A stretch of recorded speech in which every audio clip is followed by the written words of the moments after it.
All right, man. Torture Talk. Late night shit, boy. All right. Hey, how y'all doing, man? Hope everybody's good. All right, man. Good morning, good afternoon, good evening to everybody. This is Torture Talk. It's late. It's late.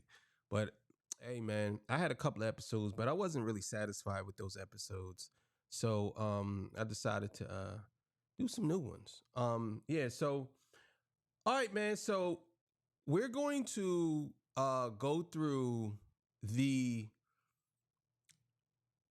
I want to talk about Drake's lawyer and the judge going back and forth through these transcripts. Um, and yeah, man. And then we're gonna listen to the rebuttal of the UMG's lawyer, and I think this is kind of fascinating. So we're gonna get into that. Before I get into that, I got to get a legendary spill. This is Torture Talk. If you like the content, please consider subscribing. If you're new here, let me work for your subscription today. All the beautiful, single, sexy ladies, put one in the chat. All the fellas, y'all know to find the ones at. Just don't harass them. I don't sell no merch, but I do have content absolutely free. But if you want to leave a donation, link is right here on the screen, Cash App. No more PayPal. They call me the Hidden Gem. 1,300 subscribers, over 18,000. And yes, I am the king of the North. Let me know what kingdom you from. We working on 20,000 subscribers. 19,000 should be coming up in a few days. That's gonna be a milestone, and then 20,000, definitely another milestone. But we moving, baby. We moving. Shout out to everybody, man. We're gonna get to this, man. Let's go. Okay, so this comes courtesy of Jay Nolan. This is Drake's lawyer arguing with the judge and explaining why this case shouldn't be dismissed. Also is explaining why Not Like Us wasn't really a part of the battle. It became such a cultural phenomenon that they don't consider that track a part of the battle. So this is the back and forth with the judge and Drake's lawyer. And let me hear now from plaintiff's counsel. All right. Now, of course, plaintiff is Drake. So this is going to be Drake's lawyer now having a conversation with the judge to argue why the complaint should stand and move forward. Mr. Gottlieb, yes, Your Honor. Excuse me. Mr. Gottlieb, blah, blah, blah. Yeah, yes, Your Honor. Your Honor, I'd like to start, if I could, with the discussion about the appropriate standard of review, because I think it cuts all across UMG's arguments in this case, and it is important to have a reminder both from the federal standard and the state standard of why we're here today. Under binding Second Circuit authority, the global network communications case that we cite in our papers, a complaint may not be dismissed pursuant to Rule 12b-6 unless it appears beyond doubt, even when the complaint is liberally construed, that the plaintiff can prove no set of facts in support of his claims which would entitle him to relief. Davis v. Boehm is the only opinion doctrine case cited by either of the parties in this case that remotely touches on the appropriate standard of review at the pleading context for evaluating an opinion defense, and it is utterly devastating to UMG's entire argument in this case. As we explain on pages 1 and 7 of our brief, the question on a Rule 12 motion when considering an opinion doctrine defense is not what this court thinks or what Mr. Ransom thinks a reasonable listener should have concluded when it heard the lyrics in question. The question is whether a reasonable listener could have concluded that the statements were conveying facts about the plaintiff, all right? So here, Drake's lawyer is saying, hey, it's not about whether or not people concluded this. It's about the possibility, which I think makes things even more ambiguous. That definitely does. I mean, if we're talking about it could have, that's still not rooted in, because the thing is, like, you can't make people like something and you can't make people believe something. And truth be told, even though Kendrick said all of those things, a lot of people still don't believe Drake is like that. So I think that Drake's lawyers are looking for like an end all be all type thing. Like, yeah, this is what it is, and he said these things, and even though he said these things, they promoted it, and they're allowing this to happen to my client, and the reason why is because people could think that they're talking about that. They really could believe that. They really could believe that. And the same could be argued for what he said about Kendrick. The same could be argued. But that ambiguity favors Drake, unfortunately, at least in their argument. Davis v. Boeheim is the controlling authority. There's no other case that either party cited that even purports to interpret the standard at the pleading stage. At page 268 of the opinion, the Davis court explained that at the pleading stage, we limit our inquiry to the legal sufficiency of plaintiff's claim without evaluating the sufficiency of the party's evidence, as would happen at the summary judgment phase. Davis expressly argued in this case that the court should reject the plaintiff's interpretation that were contained in the allegations in the complaint and instead hold, using the objective standard, which we don't dispute applies, that the reasonable reader would be likely to interpret this statement as pure opinion. The court rejects that, and this is the most important part of the opinion. The court says, on a motion to dismiss, we consider whether any reading of the complaint supports the defamation claim. Any reading? What? Thus, although it may well be that the challenge statements are subject to defendant's interpretation, the motion to dismiss must be denied if the communication at issue, taking the words in the ordinary meaning and context, is also susceptible to a defamatory connotation. Meaning, if it's susceptible to a connotation that it's fact and is susceptible to a connotation that it's opinion, the plaintiff wins at the motion to dismiss stage. So he's basically trying to say, if anybody in the world could perhaps come to the conclusion that these are true statements about Drake, then we need to move forward. This can't be dismissed. That's Drake's lawyer. Now the judge comes back and says, That's kind of weird.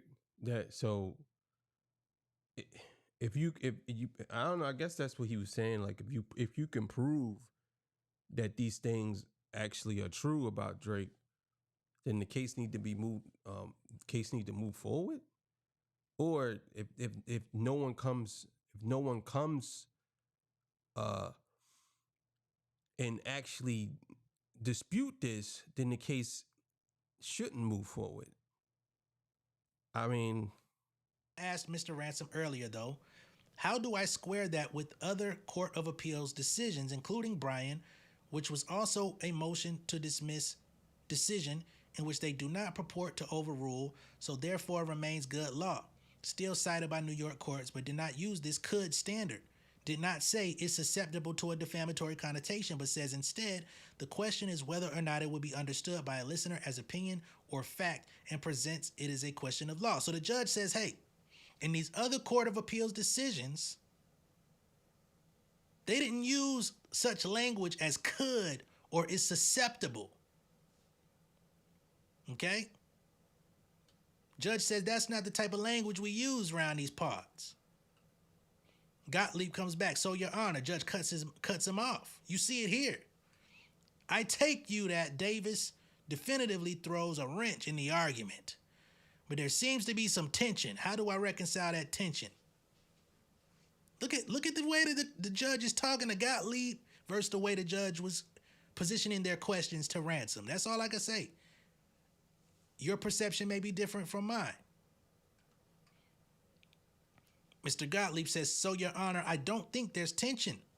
So first of all, Davis is the subsequent and most recent opinion, so it'll be controlling for this purpose. The Bryan court doesn't purport to interpret the pleading standard. So there was no dispute between the parties as to what the court's inquiry ought to be in evaluating the pleadings is one point. The second is there's no discussion or suggestion in the Bryan opinion anywhere that there was a challenge to the actual content of the allegations in the complaint, which is what we had in Davis, and it is what we have here, where you have the defendants essentially saying, don't credit or believe or draw inferences from the allegations in the complaint in the plaintiff's favor. Instead, accept this other evidence that we're presenting to you and draw inferences in order to determine what the appropriate social context is so you can make your decision as a matter of law. I think that's what you're asking too. You want the social context, but you don't want it to be favorable. So you say, hey, whatever people could think, draw that conclusion. Yeah, that's a wild thing to do. So you saying, basically saying, yeah, well, if he could do it, then that's what you do. Like, as a lawyer, I just don't think that that's a good argument. I don't. I just don't.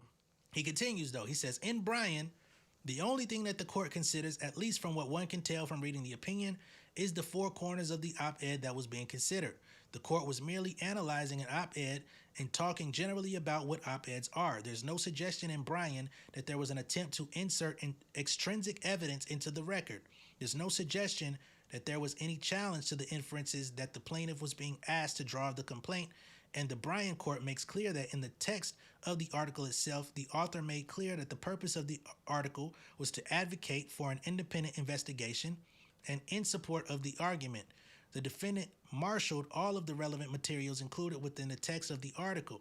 So the court had basically everything it needed in order to analyze both whether it was capable of a defamatory meaning, whether it can be proven true or false, and what the context immediately of the article in the broader social context were. There simply is no indication that there was any dispute before the court as to any of that. Basically saying you should only be looking at what Drake has to say in his complaint, not what UMG has submitted for additional context. In this case, what we have, by contrast, is an express request for judicial notice that I want to address before I get into the sufficiency of our allegations, if I could. That request for judicial notice asked the court to accept 17 exhibits into the record and to use evidence contained in the exhibits to draw inferences that directly attack, contradict, or undermine the allegations in Drake's complaint. Now, there is a time and a place for the weighing of evidence, but that is either at trial or the Rule 56 stage. It is not here. And UMG has no answer whatsoever to the binding Second Circuit authority that we cite at page 14 of our brief, which is the Global Network Communications case, in which the Second Circuit makes clear that the conversion requirement of Rule 12b is mandatory, not discretionary. And under that rule, once again, the judge cuts the fuck in. Rule 201 allows me to take judicial notice at any stage of the proceedings. She comes in and corrects them mid-sentence. She said, Rule 201 allowed me to do this shit whenever I please. That's explicit in the rule. And certainly, ample cases take judicial notice in the context of a motion to dismiss. That doesn't convert it to a summary judgment motion. By definition, it doesn't, because I am permitted to consider both materials within the four corners of the complaint, matters that are incorporated by reference or that are integral to the complaint, and facts that are judicially noticed through Rule 201. And if I do, then that doesn't convert it to a summary judgment motion. So the judge jumped in and corrected his ass swiftly. Gottlieb comes back. That's correct, Your Honor. We don't dispute that. What we dispute is UMG's suggestion that the court can either use the materials for either the truth of the matter asserted, which they're disclaiming here, but also can use the materials to make factual inferences based on the content of what the court finds within those exhibits. Judge comes back. Well, let's just talk about the song lyrics in the rap battle. There's an argument that they're already incorporated by reference, except perhaps one, the tailor-made freestyle, which is notably omitted in the amended complaint by reference. But the Yeah, that's crazy. If this case gets dismissed, it's all because of that right there. That right there.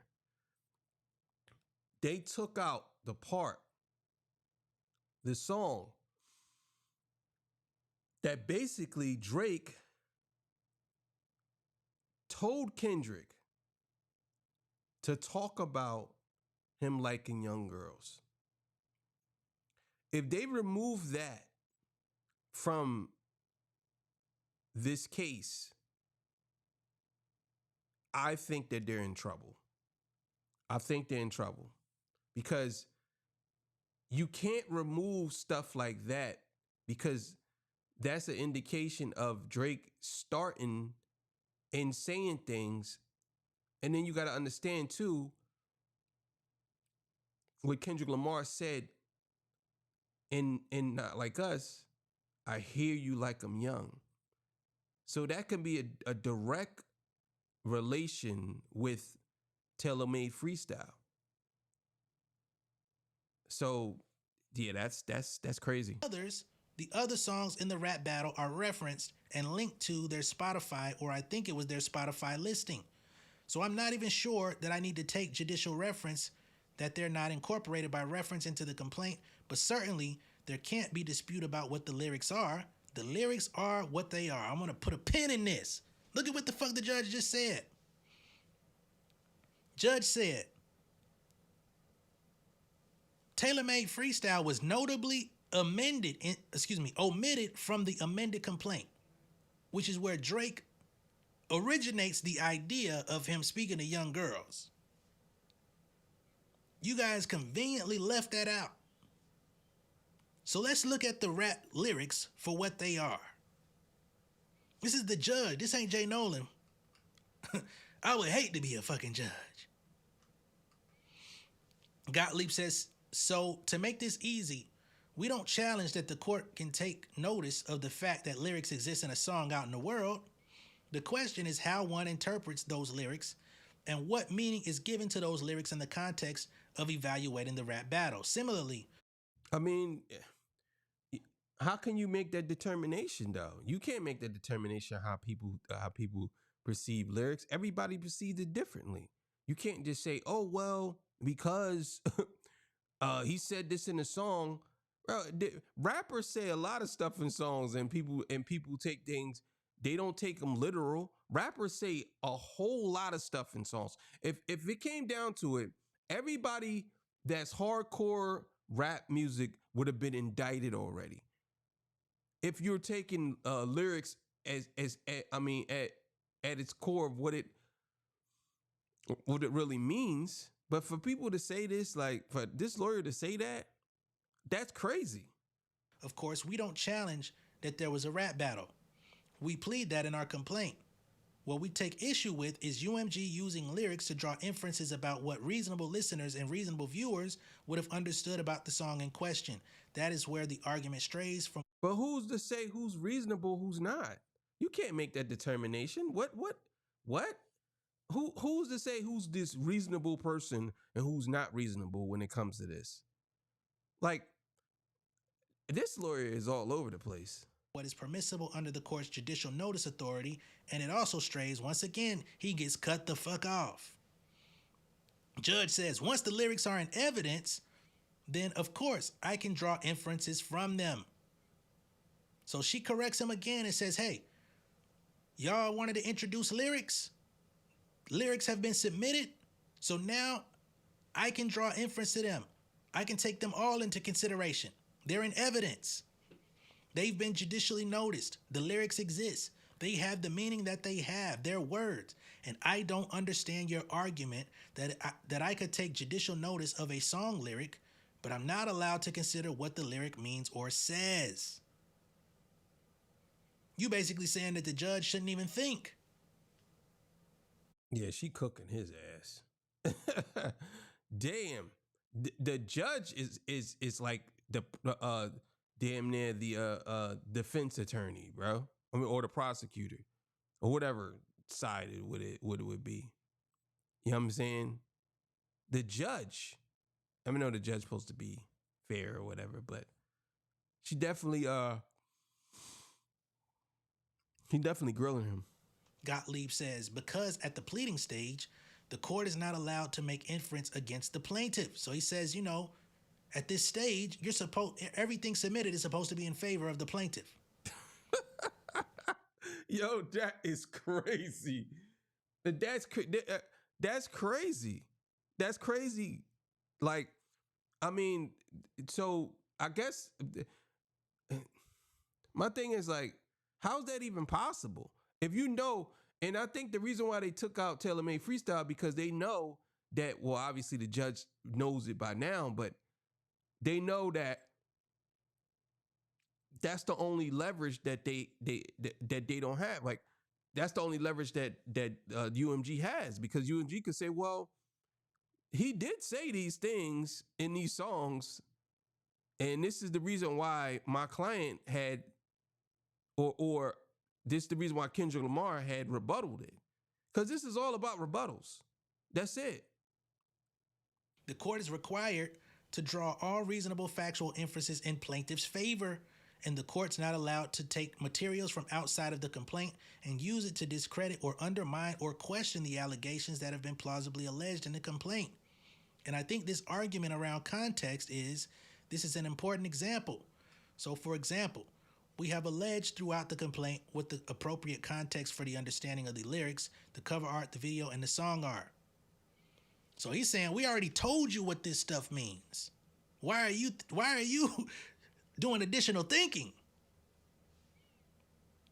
We have alleged that the full context includes the lyrics of the song, the cover, the art, the video, and have explained in numerous allegations throughout why a reasonable listener or reader or observer would have interpreted those songs as conveying a singular and precise factual message that Drake, and false message that Drake is a PDF. Judge comes back. But isn't that a legal argument that I don't have to draw an inference in your favor? Because whether a reasonable listener would have drawn that inference is a question of law, which you've already agreed is a question of law, and legal assertions or arguments made in a pleading do not have to be credited by the court. Gottlieb comes back. This is Drake's lawyer again. For anybody that joined us later, Gottlieb is representing Drake.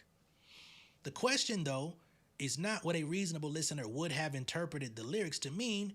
The question is whether a reasonable listener could have interpreted the lyrics to mean.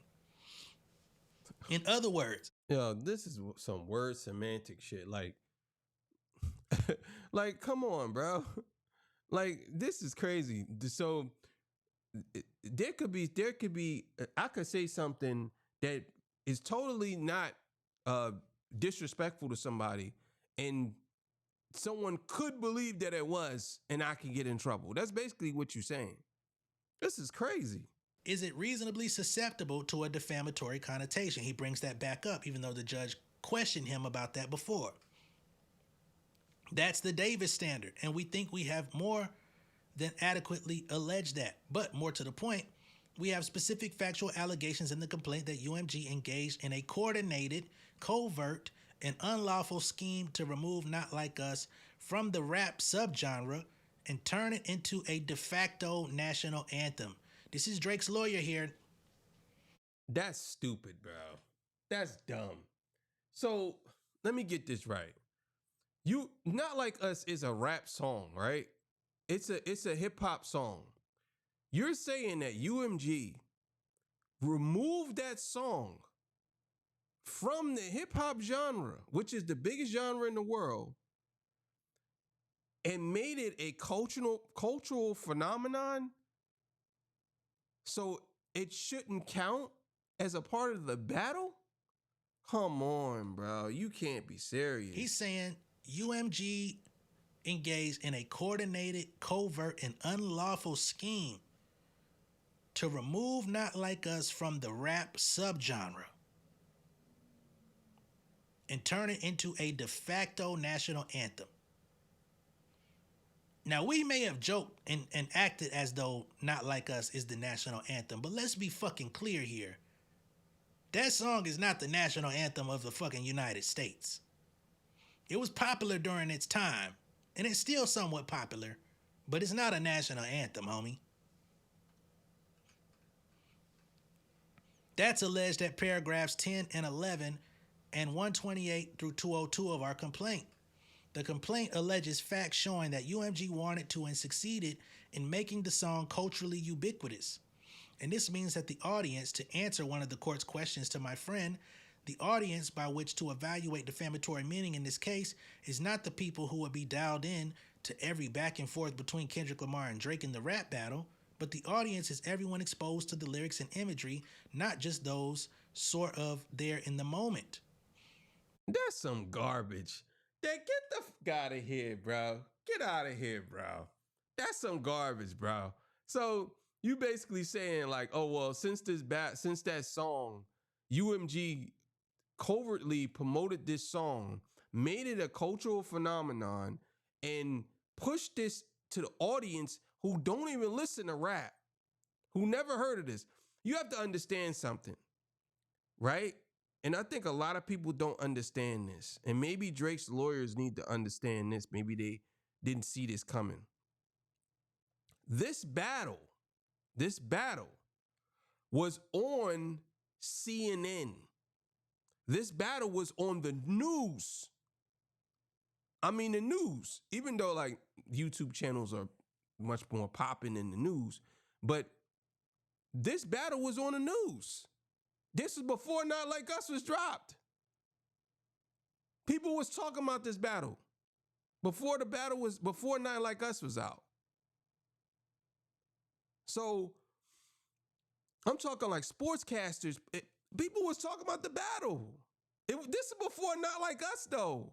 This battle was big. When Euphoria dropped, I know Not Like Us is a much bigger record than Euphoria. But when Euphoria dropped, you know what? When Push-Ups dropped, people was tuned in. Taylor Made Freestyle, people was tuned in. He said Taylor Swift in the song, bro. You know people tuned in. Then when Kendrick Lamar dropped Euphoria, it was like a comet hit the earth. Everybody was tuned in. This is before that. Then Drake dropped dropped Family Matters. Then Kendrick dropped 616 in LA. Then Drake dropped Family Matters. Then Kendrick dropped Meet the Grams. This is all before Not Like Us, and everybody was locked in. They was locked in, and then Not Like Us came. Come on, bro. We cite the Lindell v. Mail Media case in the Second Circuit that stands for that proposition. So they say this is not about rap fans. This is about the fact that this song became so big. This is particularly important because we also allege with specific numbers that this song achieved a cultural ubiquity unlike any other hip-hop song in history. Not just unlike the other songs in the rap battle, but unlike any other song in history. More than 9 billion streams at the time of the filing of our last brief 9 billion times have been streamed on this song, which Drake is still flabbergasted that Kendrick could ever do such a thing, right? Every other track in this rap battle pales in comparison to that. So the relevant audience member, it doesn't matter. It doesn't matter. You can't exclude that song from a rap battle because it blew up. That doesn't make sense. You're gonna say, well, this song blew up so big that it made the other songs look small. Nah, the only reason why he's stating that because he want to make the songs that everything Drake said in all his songs irrelevant. That's the only reason why Drake lawyer is saying this. Because he want to make this stuff irrelevant. He knows that song Not Like Us is much bigger than all them other songs, but he want to make everything Drake said irrelevant because now it kind of looks like Kendrick Lamar did Not Like Us, and Not Like Us. Oh, basically, he did Not Like Us, and everybody's like, oh man, this is the only diss song out of all of them. That's what the lawyer is trying to say, and that's not true. Court is trying to understand the objective listener, objective viewer, cannot be the person who listened to every single track in the rap battle. The relevant person is probably your average 13-year-old who's alleged to be dancing to the song at a bar mitzvah.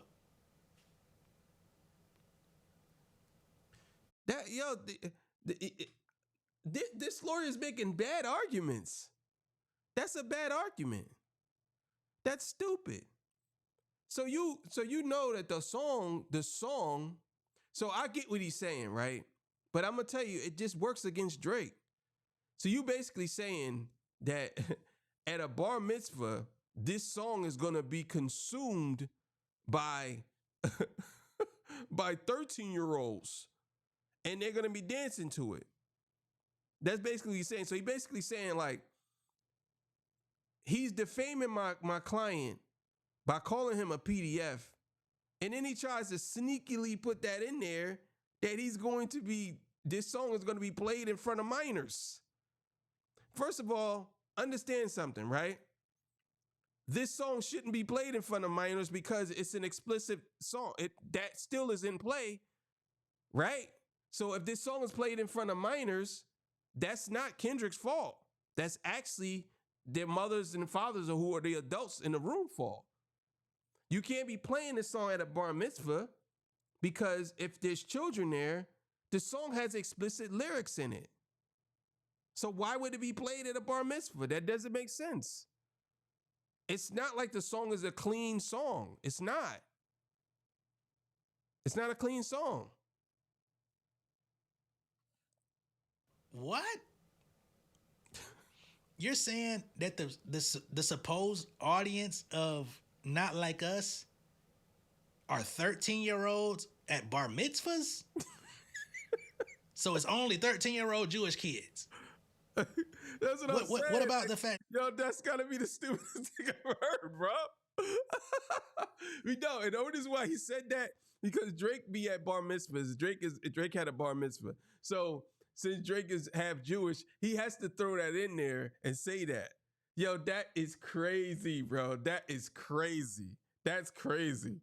America is one of the most culturally diverse nations in the world.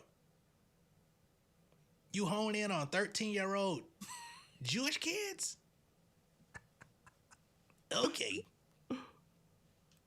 Who may not have heard any of these other songs before or may not even be that much of a rap fan. Judge says that would be a very interesting bar mitzvah that played that song. Gottlieb says that is apparently very popular at bar mitzvahs, Your Honor. Judge says, I'll take your word. This guy's a joke. Like, this lawyer is such a joke. Like, he's talking in fact. He's not talking to anything that's rooted in facts. He's talking to everything he's talking is rumored or what he heard. It's nothing rooted in facts. Well, you can't be rooted in facts when it comes to opinionated pieces, especially with this song. This is crazy. For it. Gottlieb says there's a separate set of factual allegations in the complaint that add to this that UMG also doesn't add, and that's contained at paragraphs 90 through 92 of the complaint. We allege that in sort of the modern social media environment, allegations of PDF activity are of the far more relevant social context than whatever might have been true when Judge Daniels with considering these issues in terrain today, given the massive global audience for this song, that it reached the entire world and the social media environment in which allegations of PDF land, today audiences are simultaneously primed to believe and primed to react with outrage to allegations of harming children. And that is a direct response to many of the generalizations contained in the cases that UMG cites and many of the arguments they're making. There are specific allegations at paragraphs 90 to 92 of our complaint. UMG is asking you, based on their sort of own spin of exhibits, to disregard these well-pleaded factual allegations in the complaint about how sort of the world today receives these type of allegations, and we just don't think that can possibly be appropriate at the motion to dismiss stage. So they're saying because social media is so relevant today, the way people receive allegations of PDF activity, we can't just look at this through the scope of rap battles or back and forth. This song is too big, it's too popular, and too many people have engaged with it and heard these lyrics. You can't dismiss it at this stage. I think at this point, I'll be honest with y'all, I would never be comfortable with PDF behavior, never. But there are people out there who are literally okay with this. So I think that nowadays, it's really not as shunned as it should be. I mean, I've just seen an article today about some website who are blocking these two guys, content creators, because they're exposing PDF or guys on this certain app going after children, and they blocked those dudes or they suspended those dudes' account. the ones that's trying to stop these dudes, these predators on these sites. So I don't think that that's the case. That nowadays is out there, because there are some websites and there are some entities that do block people from or protect PDF file or predators, like for real. Judge says, let me go back, because we were addressing the various inferences that can be drawn from the lyrics. Remember, the judge said, let's focus on the lyrics. And one question I have for you is, do I have to draw an inference from the lyrics? Don't they speak plainly? So for example, let's go back to the Taylor freestyle. So the judge says, hold on, you keep talking around. Let's get back to tailor-made freestyle, please. You didn't answer nothing about that. Which is, talk about them liking young girls, that's a gift from me.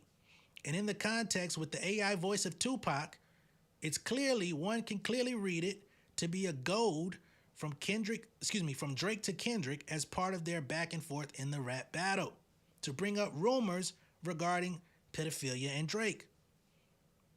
I don't know how else one could logically read that. If you have an alternate reading, I'd like to hear it. But I don't think I have to draw an extreme inference to understand what that line is. Judge said, hold on. That's crazy, bro. He got cooked. That's a chef kiss cooking right there. He got cooked, bro. You can't get around that. Drake put his own foot in his mouth by saying that. He told Kendrick to do that.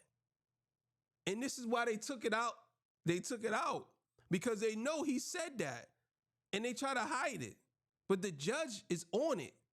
She has all these tracks and she probably listened to all of them and said, damn, this nigga cooking Drake. He's cooking him. He's cooking Drake. He's cooking him.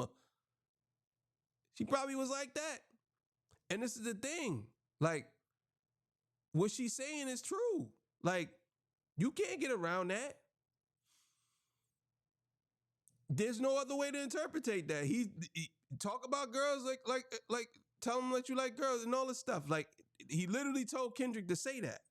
And it wasn't like he was just rapping it. No, he literally said, Kendrick, we need you. The West Coast savior. Like, he literally said it. He's talking to Kendrick. And he told Kendrick, tell him you like young girls, man. Tell him, say you like young girls. That's a gift from me. And you know the crazy thing is, it probably was a gift from Tupac. Probably was. The ghost of Tupac is haunting Drake right now. And Drake admitted that the ghost of Tupac is haunting him. Homie, let's go back to Taylor Made when he said that. He introduced it. What other meaning am I to derive from the words out of Drake's mouth? Please tell me if you have one. Gottlieb says, well, Your Honor, she cuts his ass off again. What would be the inference that would be favorable to plaintiff of that line, other than the one that I've just put forward? She backing this nigga down. He says, because, Your Honor, you would have to consider, as Mr. Ransom says, black letter law and opinion doctrine. You don't slice out a single line or a single statement from a song in order to ascertain its meaning. That's exactly what you're doing right now. What do you mean? You literally took the song out of the case. That's exactly what you're doing right now.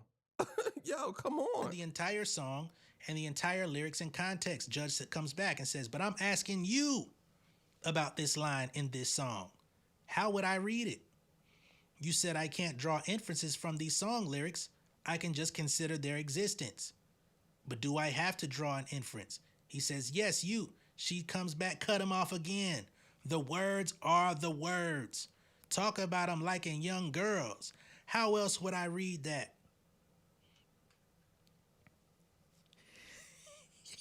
Damn. He can't get around that. He can't get around that. He cooked. His lawyer got cooked. Bro, he can't get. I'm predicting that she gonna dismiss this case, bro. He got cooked, bro. he got cooked. That's a cooking right there. Ooh, Panseer.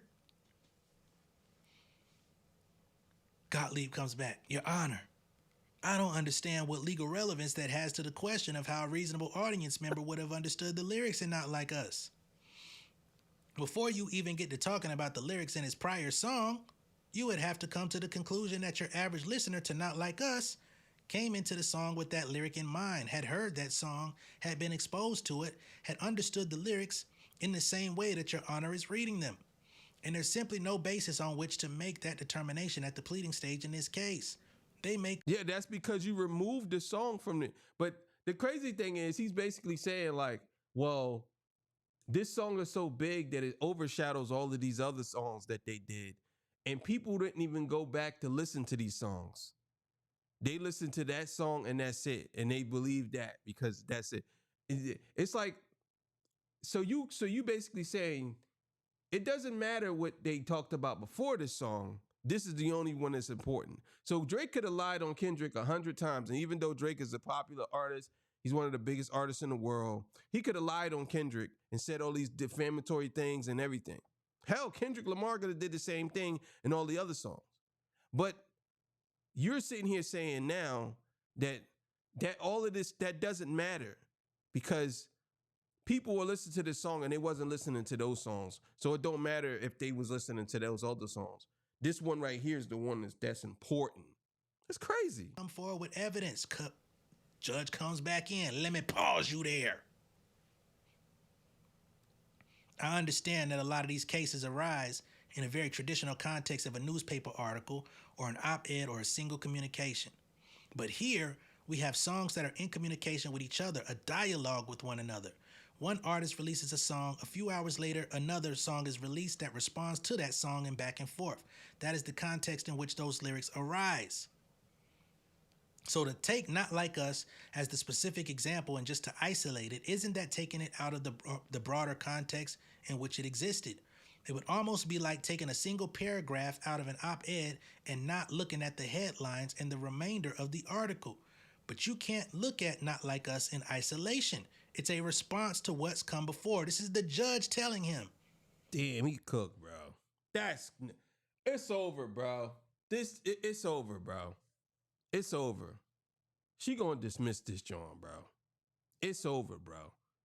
You trying to say that I don't see how she would write this up as this going forward to trial. Because if she's basically saying like your argument is that Drake is being defamed by Kendrick through Kendrick's words, but Drake was the one, and this is the judge saying this, Drake was the one to basically say, talk about him liking young girls. He told Kendrick to say this. And then Kendrick comes back on Not Like Us and says, say Drake, I hear you like them young. As if you told me that you like them young. And I'm just repeating what you said. And then the Certified Lover Boy, your album is called Certified Lover Boy. Certified Pedophiles. There's a case for Baca and all that stuff.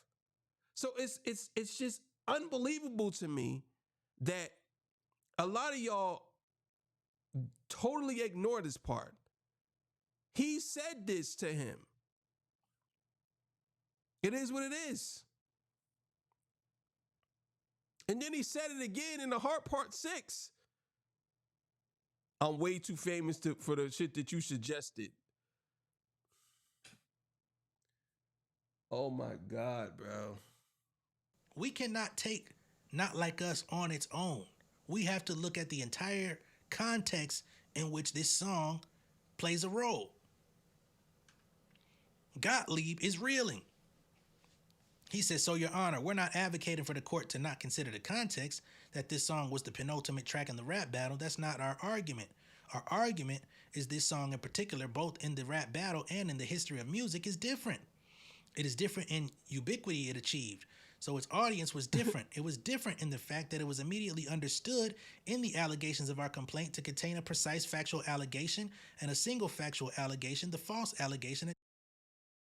It doesn't, but no one said this is facts. No one, only Drake and his lawyers are saying this.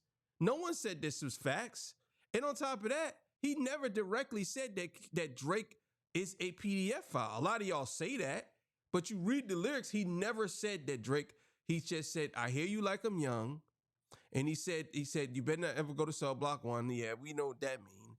And then he basically said the thing about Certified Lover Boy. But he never said that Drake was a pedophile.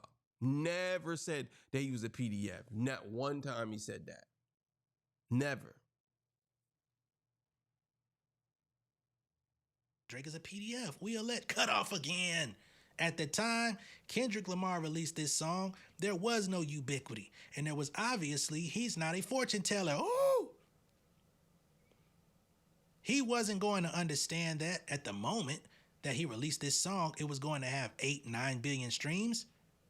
And he would be singing it at the Super Bowl. God damn! Come on. Yeah, she cooking him. She cooking him right now. Vargas?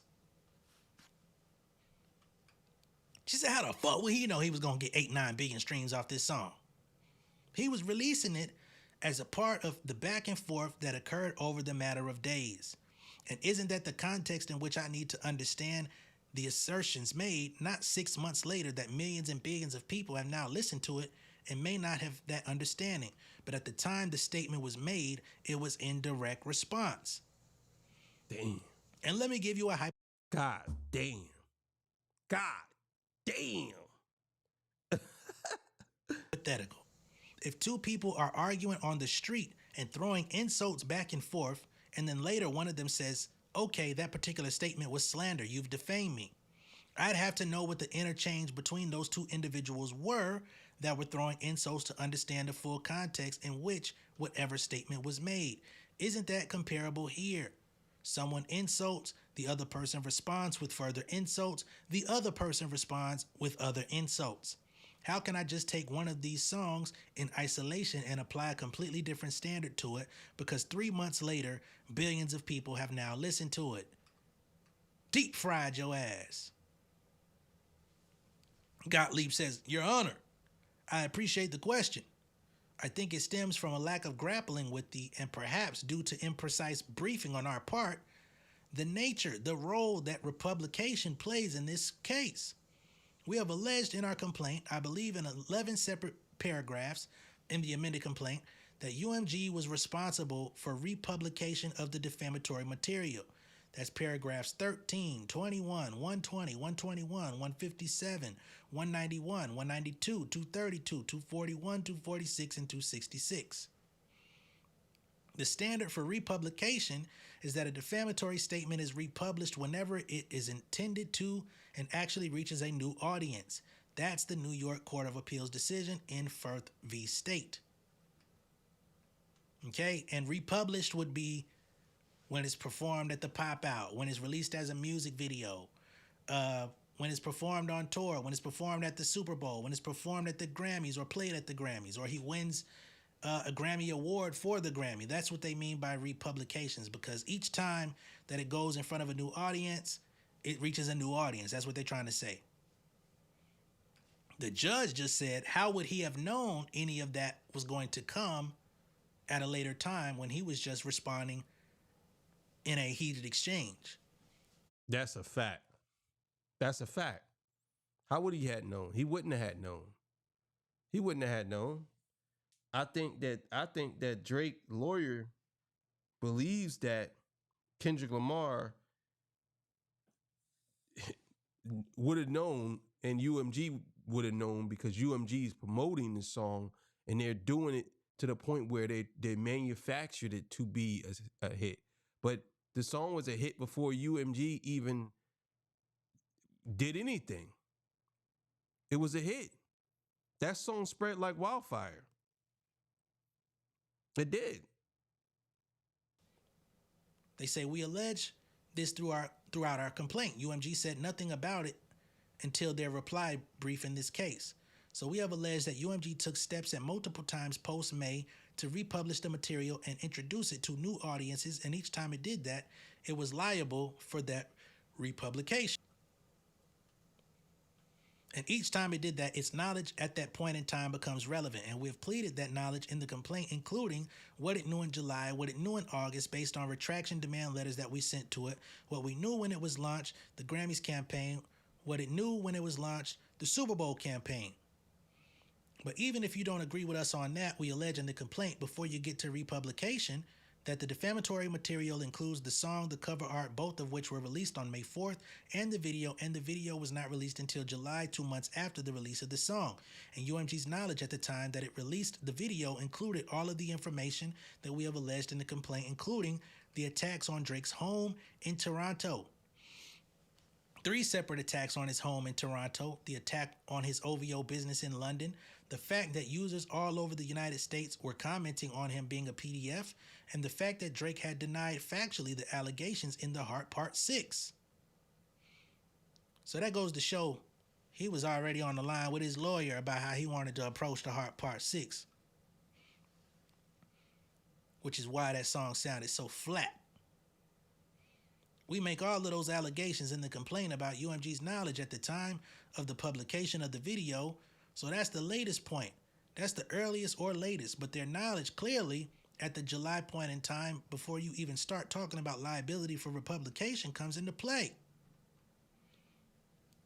And then, Your Honor, with respect to your question before about sort of removing the song from the factual context of the battle, and it doesn't sort of have to be understood that way, we have alleged that this song was actually understood as a sort of singular entity because of its cultural ubiquity. And even the exhibits that UMG has put into its request for judicial notice, they prove this. So they're saying, we're not looking at this song in the context of a rap battle. It is a singular entity because it's gotten so big that it supersedes all of the rest of the interaction and engagement between Drake and Kendrick. We need to focus exclusively on this song. Mm-hmm. And I said this before, that's exactly what they were going to try to do. So, for example, UMG has Exhibit P, which is a podcast transcript that we cite a piece of in the amended complaint. At page 4 of that podcast transcript, there is a discussion about how Kendrick is making allegations about Drake. Some of these things have been fact-checked. And then later on down, one of the commentators says, I don't know if there's ever been a time when a rap superstar or 2 rap superstars are contemporaries and one is accusing the other of PDF activity, like in the loudest possible way. It continues, contemporaries, people who are making their record label billions of dollars, right? That doesn't usually happen. And this level of allegation, maybe it should inspire some sort of investigation. That's a quote from a podcast. Later, on page 5, it says that one of the commentators says, it's unclear right now if the claims of Kendrick Lamar's domestic abuse are true, but let's talk more about these allegations around Drake. No one has previously called out Drake in this way. Now it's being raised to a more mainstream conversation because it's a hit that Kendrick is making. Okay, so they're citing conversation from a podcast who clearly did not know about previous allegations made around Drake. So they said that this has never happened. The clippings in the dockets say otherwise. Your Honor, Exhibit B to UMG's request for judicial notice, page 10, the commentators described Lamar in this song as indicting Drake for years of rumors and speculation. Indicting, meaning a specific factual charge. So you're saying that Kendrick can indict him in a record? He has the power to indict somebody? What? Ain't you a lawyer? Indicting, meaning a specific factual charge being made in a song based on rumors and speculation. Notably, Not Like Us doesn't include the rumors and speculation in it. It doesn't talk about any of the underlying rumors that Mr. Ransom was talking about that Drake allegedly had to deal with in his past. It only includes the indictment, the specific charge that he is a certified PDF. The cover art which is his actual Toronto home, which, by the way, is also validated by the other exhibit that UMG wants you to take notice of, Exhibit J. Page 4 describes the content of the song as sex offense allegation. Throughout Not Like Us, Kendrick accuses Drake of having inappropriate relationships with minors. This is also a topic Drake has had to debunk in the past. However, Kendrick doesn't shy away from blowing up the rumor. He just lost the case right there. He lost the case right there. And I don't even think I don't even think the lawyer even noticed what he said. He literally just proved Kendrick's point. Literally just proved his point. This is something that Drake had to debunk in the past. Kendrick literally says, "I hear you like I'm young." If the case is lost or dismissed, it's because of that part right there. Right there. He literally just admitted that Drake had an issue with this before. He had an issue with this. People already thought that he was like this. He had to debunk this in the past, so people was already thinking this already. That's crazy. Listen to this. Accuses Drake of having inappropriate relationships with minors. This is also a topic Drake has had to debunk in the past. However, Kendrick doesn't shy away from blowing up the rumors surrounding Drake's personal life with his lyrics. I think it's very interesting that you cite a topic Drake had to debunk in the past, because you're also trying to make it seem like nobody had ever said this about Drake before. Your own references are contradicting each other, but that's just my opinion. Later down, the Predator accusations include the cover art for the track. In fact, an aerial picture of Drake's mansion allegedly dotted with SO location tags. These are the exhibits from commentators interpreting the lyrics of the song contemporaneously, understanding it with a precise meaning that it can be fact-checked, that can be proven true or false. So if these things are in the record, we're fine with it because they all prove that there is a susceptible connotation that can be drawn that the song had a precise meaning. Your Honor, I don't know if the court... Judge cuts him off again. Let me ask you this, though. Your client also, in the course of this rap battle, leveled accusations against Mr. Lamar as well. This the same stuff we've been talking about for a year. The judge brought it to the floor. Your client also, in the course of this rap battle, leveled accusations against Mr. Lamar as well. That he's not the biological father of his child. That he beats his girlfriend. Are those facts or opinion? So that brings us back to yesterday and the day before, right? Where Drake and his legal team are asking for facts of paternity, right? For facts of, let's see his criminal history, any history of domestic violence. Because the judge specifically said, hold on, homie. You out here asking for damages because your boy was called a PDF, but what about the things that Drake said about him? Are those facts or opinion? Gottlieb says, are those, I'm sorry, Your Honor? He's flustered. He don't even know how to answer. Yeah. She got him with that. So your client can say these things about this guy, but my guy can't say these things about him. Well, he can. It's just the song can't get big, because once the song gets big, then then it's actually taken as it could be facts. You know what I'm saying? But your guy is saying these things about who is the biggest artist in the world, by, you know what I mean, to let y'all know. He could say these things, but it doesn't consider that. We're not going to consider that facts. We're not going to consider that, or it could be. We're not going to do that when it comes to this guy. Judge says again, are they fact or opinion, those lyrics? Gottlieb says, I don't know that the court has a record sufficient to be able to make the determination, because the court doesn't have the context behind all the different allegations in the song. There isn't a complaint. The court does. They do have the context. You removed it. And on top of that, you saying that they don't have the context for the song, but you also is neglecting to say that the reason why is because of Not Like Us is because of Taylor Made Freestyle, but Kendrick never provoked Drake to actually say these things about him. He never did that. So I understand what a judge is saying, what she's saying, and he can't answer that. With 250 allegations giving meaning to the lyrics. So basically they saying, hey, Kendrick didn't sue. Why are we talking about that? Kendrick has received no harm from this. He hasn't filed a complaint. We did. We don't know. Was there cover art? We don't know. Was there a video? Yes, there was a video. Stupid motherfucker. It's called Family Matters on YouTube. We don't know. Was there a singular message? We don't know how people understood it. Boy, you paying these fucking idiots. So that is both a determination that the court doesn't need to make here. This is Drake's lawyer continued. Nor is there one that the court has a record to make here. That could be the subject of questions that I imagine UMG will want to get into discovery in this case, but it is certainly not a reason to find that the pleadings fail to state a claim on which relief can be granted. I don't know if the court wants me to address the actual malice arguments that have been made. Judge says, I do not need to hear arguments on the actual malice. Gottlieb says, okay. Judge says, if you would like to briefly address the other two causes of action in the complaint, however, he says, sure.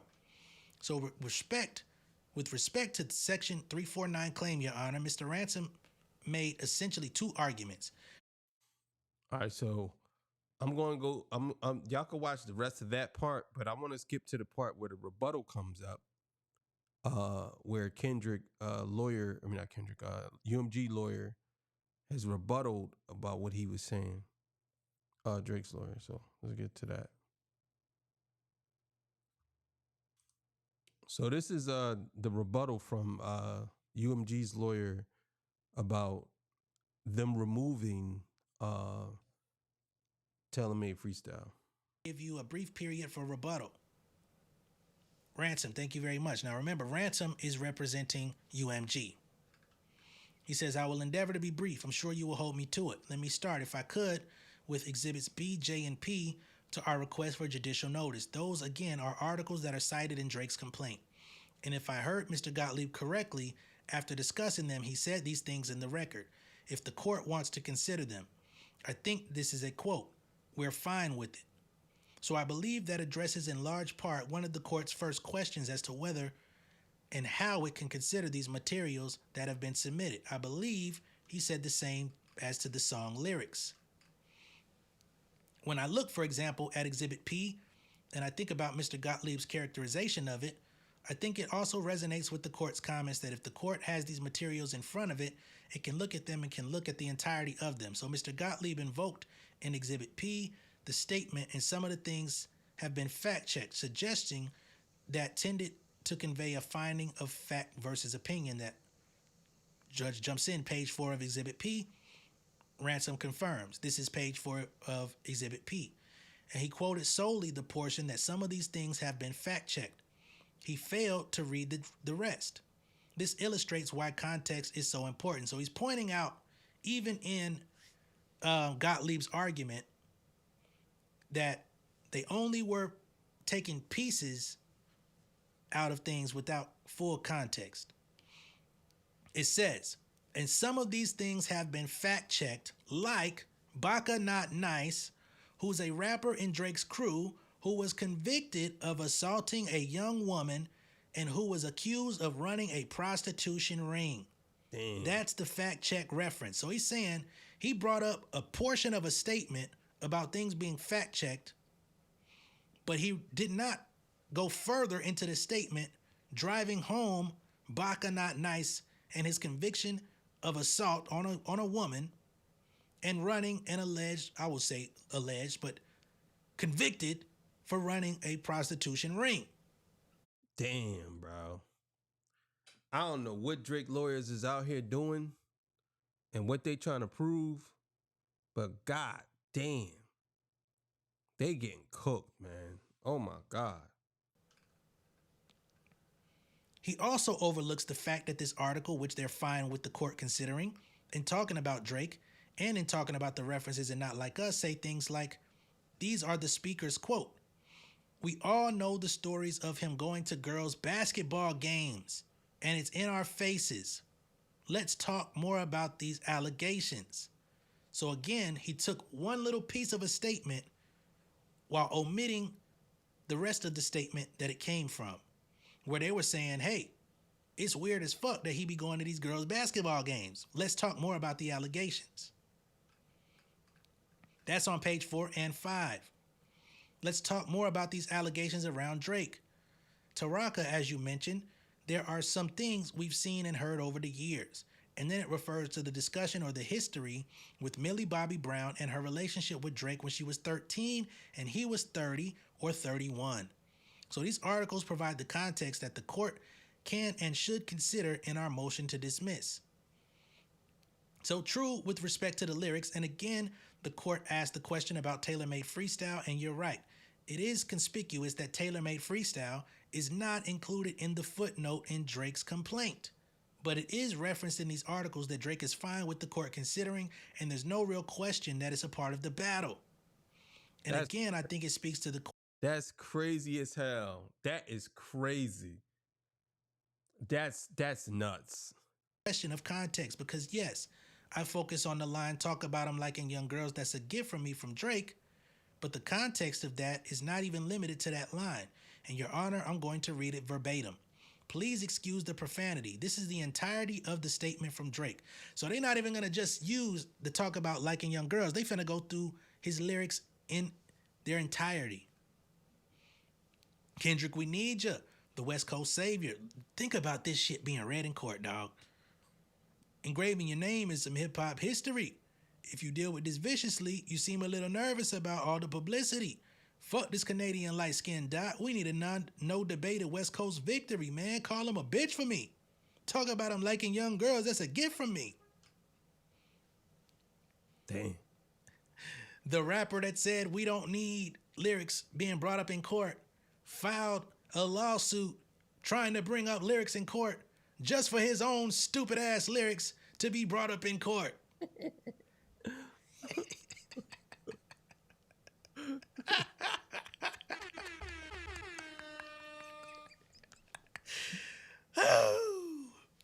That's the context in which Not Like Us appears. That's the background, that's the history, and that's what clearly conveys this rhetorical hyperbole that what you hear in these rap battles is trash talking in the extreme and is not and should not be treated as statements of fact. Very briefly, Your Honor, Mr. Gottlieb says there's no indication of a dispute in Bryan as to the context or connotation of the statements. Bryan is a New York Court of Appeals decision. I'm pretty confident there was a dispute in Bryan. And if the court looks at it, the court reflects that the parties vigorously disputed all issues, but that context was key and that the motion to dismiss was properly granted. Mr. Gottlieb also invokes global networks, which is in their brief, albeit not for the point that he cites, and with good reason. On the pleading standard, motion to dismiss standard, global networks was effectively overruled by Twombly and Iqbal, so it doesn't actually state the correct standard. Very briefly on the Section 349 claim, I think what the discussion with counsel illustrates is the fundamentally indirect nature of any injury or harm that Drake claims. It requires consumers doing a thing, Spotify doing a thing, royalty streams doing a thing, multiple steps, and that is not what 349 is intended for. It is not intended to permit any person who claims, in this case as Drake does, that they were effectively indirectly impacted by some purported customer deception to bring a claim. That will frankly flood and overwhelm the courts in a way that is unsupported by the Court of Appeals requirement that the injury be both tangible, non-speculative, and direct. Judge says, thank you very much. No actual pushback. Unless the court has questions, I will rest. Judge says, thank you very much, counsel, for your arguments today. They were very helpful. The court is going to request that the parties order the transcript and split the cost among them. I'm going to reserve decision on the motion to dismiss, so an opinion will ultimately follow. So during this oral argument, the judge did not make a judgment clearly, or else this thing probably would have been tossed. So there is supposed to be an opinion which will follow, which if you go through the docket, That opinion has not been submitted by the judge as of yet. Are there any other issues that the court needs to take up today? Gottlieb says no. Ransom says no. Court was adjourned. So y'all could tell me, who do you believe got the better in this oral argument?